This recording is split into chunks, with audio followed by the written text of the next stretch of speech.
Why do good people do bad things? Why does the father who teaches kindness lie on his tax forms? Why does the student who values honesty copy an essay word for word? Why does the leader who claims to love peace provoke unnecessary conflict? It's easy to say they're hypocrites, that they never truly believed what they preached. But what if something deeper is happening? What if they failed not because they were wicked, but because they didn't fully understand what they were trying to do? This is where Socrates begins, not with condemnation, but with a question. He believed no one does wrong knowingly. Every bad action, he argued, is rooted in a kind of ignorance. The thief doesn't understand justice. The coward misjudges danger. The corrupt politician mistakes power for virtue. What we call vice, in this view, is simply the result of not knowing better. It's a radical claim. It means the difference between good and evil isn't willpower or character, it's knowledge. And if that's true, then ethics isn't just a matter of discipline or culture. It's a matter of understanding. That's why Socrates asked again and again, "What is virtue?" Not to play games with definitions, but to expose how little we really grasp the moral words we use every day. Courage, justice, moderation, piety. We speak them.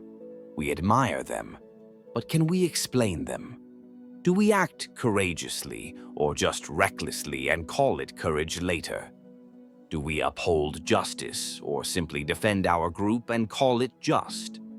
How often do we confuse appearances of virtue for the real thing? For Socrates, clarity was moral. Precision was ethical. To confuse good with familiar, or just with loyal, was not just a mistake. It was a danger. Because if we don't know what virtue really is, how can we pursue it? And if we mistake vice for virtue, how would we ever know we're lost? This is not just a philosophical puzzle, it's a societal one. Every moral collapse begins not with malice, but with misunderstanding.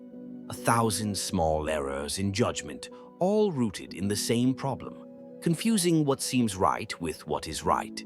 And that's why Socrates drew his line in the sand.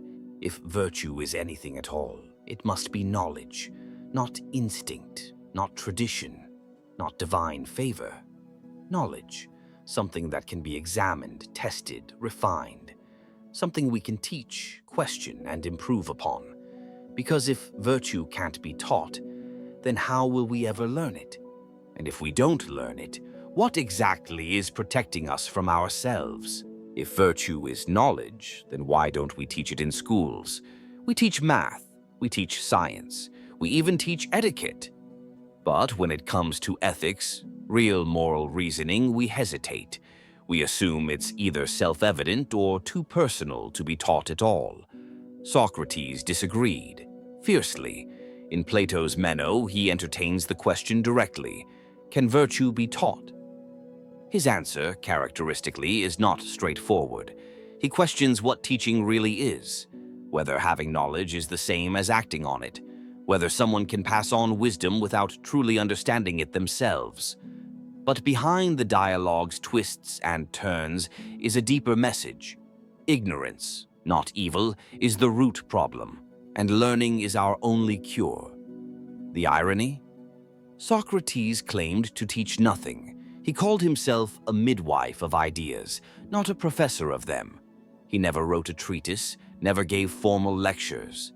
He didn't even claim to possess knowledge, only to pursue it.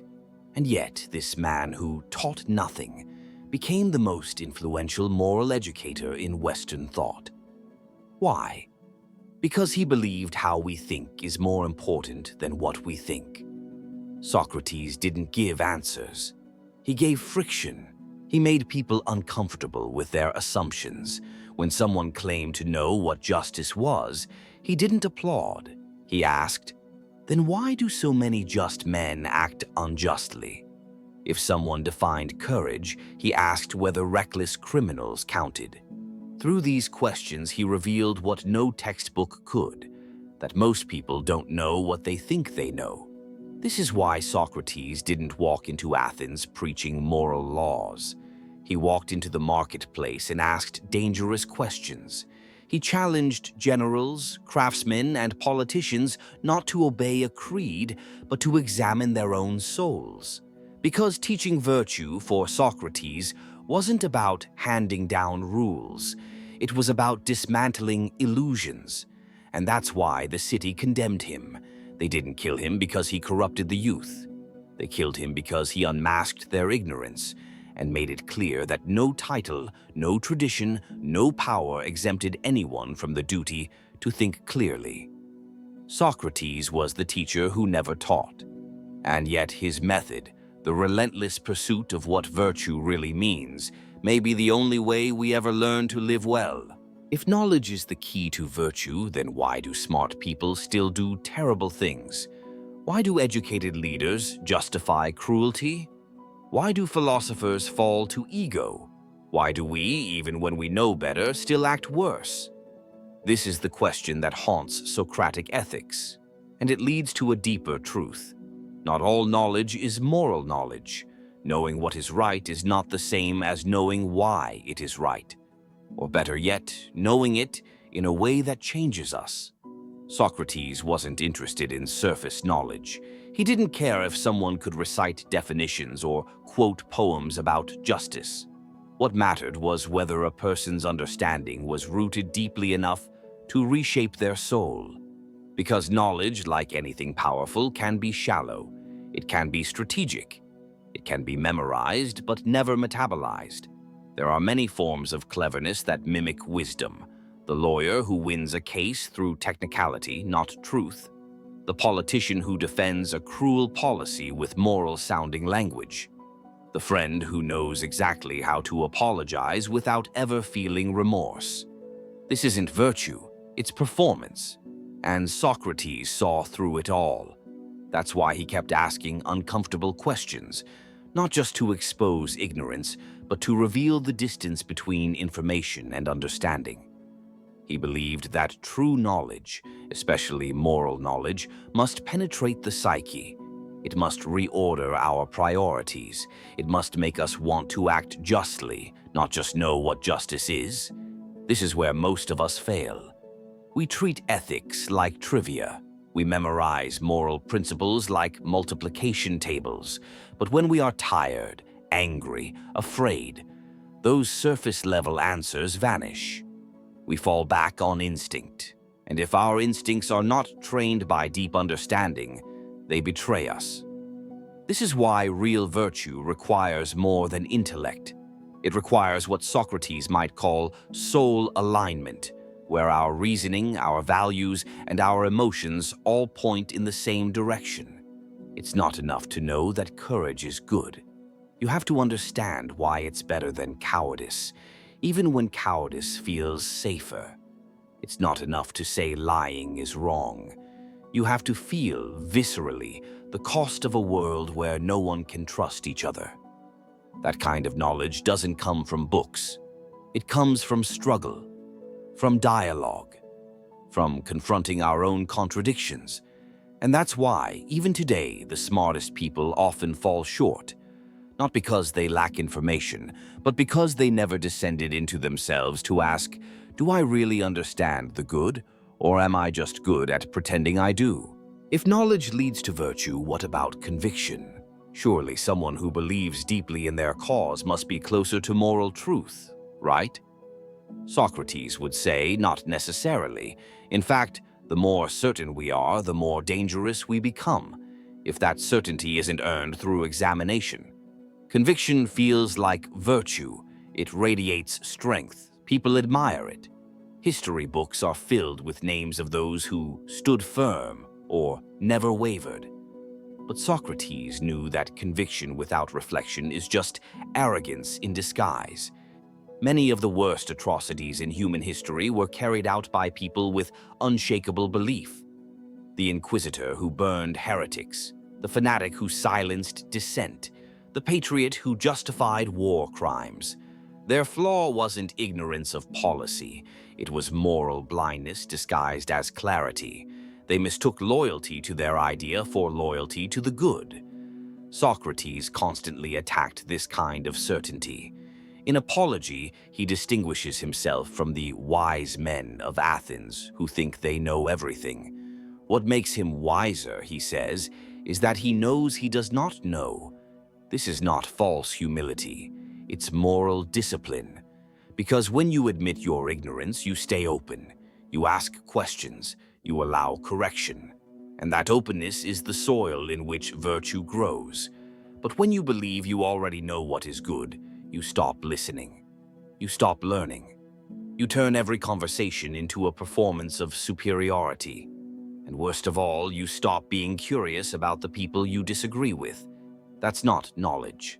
That's ego. And in moral matters, ego is the enemy of clarity. The Socratic method is built not on certainty, but on inquiry. It assumes that no one, not even the gods, has given us a final answer. That's why the dialogues always end in aporia, confusion, contradiction, unresolution. But that's not failure. That's integrity. Because the moment we believe we have arrived at perfect moral knowledge is the moment we stop pursuing it. And then we become the very thing Socrates warned against, people with unexamined convictions who mistake the heat of belief for the light of truth. True virtue isn't loud. It doesn't proclaim itself. It asks over and over, "Am I sure?" And when the answer is yes, it asks again. If virtue is knowledge, and if knowledge can be taught, then why does it feel so hard to teach virtue today? Why do schools avoid it? Why do universities sideline it? Why do we teach students how to win arguments, pass exams, build businesses, but not how to live well? Socrates would say, because we have forgotten that virtue is the point of education. In Meno, the question is asked plainly, can virtue be taught? And Socrates, as always, refuses a simple answer. He doesn't reject the question, but he reframes it. If we don't know what virtue truly is, how can we know what it means to teach it? That's where the trouble lies today. We don't lack teachers, we lack agreement on what's worth teaching. We live in a time of moral pluralism, competing values, fragmented truths. Every ethical claim seems to be met with, "That's just your opinion." And in that atmosphere, teaching virtue feels either preachy or impossible. But Socrates would insist it's still necessary, because every society, whether it admits it or not, is always teaching something. Every curriculum, every algorithm, every ad campaign teaches a vision of the good. Whether it's consumption, competition, success, or status, something is shaping the souls of its citizens. The question is not whether we teach values, it's whether we do it well or by accident. Socratic education isn't about giving students a list of moral rules. It's about training them to ask the kinds of questions that make vice impossible to ignore. It's about forming minds that are alert to contradiction, attuned to justice, allergic to hypocrisy. You can't force someone to be virtuous, but you can create the conditions for virtue. A classroom where disagreement is respectful, a culture where questions are not mocked, a society where failure is not moral death, but part of growth. And above all, a model of adulthood that shows what integrity looks like, not in abstract lectures, but in how we speak, listen, and treat others when no one is watching. Virtue cannot be taught the way we teach math or grammar. It has to be shown, lived, repeated. It's not information, it's formation, and that takes time, patience, and the courage to say that in a world racing toward profit and prestige, we still believe the soul matters. Socrates did not warn us about ignorance in general. He warned us about a specific kind of ignorance, the most dangerous kind, not knowing ourselves. Know thyself was not just a poetic inscription above the temple at Delphi. For Socrates, it was the starting point of all ethical life. Because how can you pursue virtue if you don't even understand your own nature? Most people think they know who they are. They can list their jobs, titles, preferences, and political stances. But Socrates would ask deeper questions. What do you really value? Why do you feel shame in some moments and not others? Are your choices guided by reason or by habit? This is the blindness that breeds vice, believing we are good simply because we intend to be, without examining the forces that shape our intentions. Socrates met many people in Athens who claimed to be virtuous. They gave speeches about justice, honor, and patriotism. But when he questioned them, gently, precisely, relentlessly, he often found their moral language was empty, not because they were evil, but because they had never truly looked inward. This kind of ignorance is seductive. It allows people to feel righteous while doing harm. It replaces understanding with slogans. And most dangerously, it makes moral growth impossible because it assumes we're already finished. Self-knowledge, by contrast, is humbling. It reveals contradictions. It surfaces our insecurities. It forces us to see how much of our behavior is driven by fear, pride, or imitation. But that discomfort is the doorway to integrity. If we do not know our fears, we will be ruled by them. If we do not know our desires, we will rationalize them. If we do not know our limits, we will demand too much from others and too little from ourselves. And if we do not know our ignorance, we will weaponize it. That's why Socrates was so dangerous to Athens, not because he corrupted the youth, but because he taught them to question the self-assurance of their elders.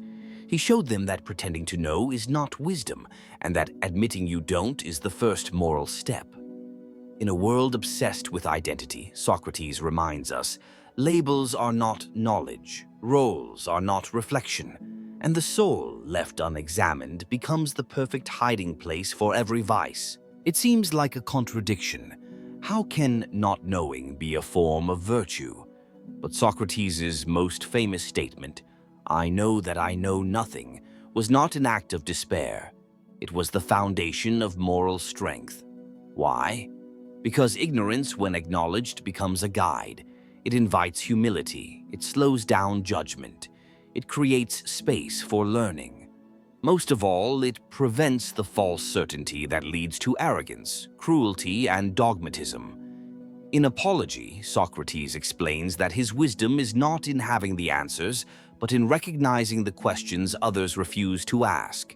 Where powerful men claimed to know what justice, courage, and piety meant, Socrates gently revealed their contradictions, not to humiliate but to awaken. This is Socratic ignorance. Not stupidity, but awareness of one's limitations. And it matters deeply for virtue, because every vice has a common root, certainty without reflection. The tyrant is sure his enemies deserve death. The zealot is sure her cause is righteous. The liar is sure the truth can be bent for a noble end. But the truly virtuous person hesitates, not out of weakness, but out of responsibility. They recognize the cost of being wrong. They take care with words. They listen more than they preach. That's not indecision. It's moral maturity. In Socratic ethics, the wisest person is not the one who speaks most, but the one who questions best. The one who is most willing to have their beliefs examined. The one who treats disagreement not as an attack, but as a chance to sharpen the soul. This is rare. And it's why moral strength is so often mistaken for naivety in our world. We value boldness, confidence, dominance. But Socrates reminds us, a steady hand can guide others, but a hand that knows it may tremble, that hand is safer still. True wisdom is quiet, true virtue is cautious, and true strength is not in declaring what is right, but in becoming someone who seeks it, always.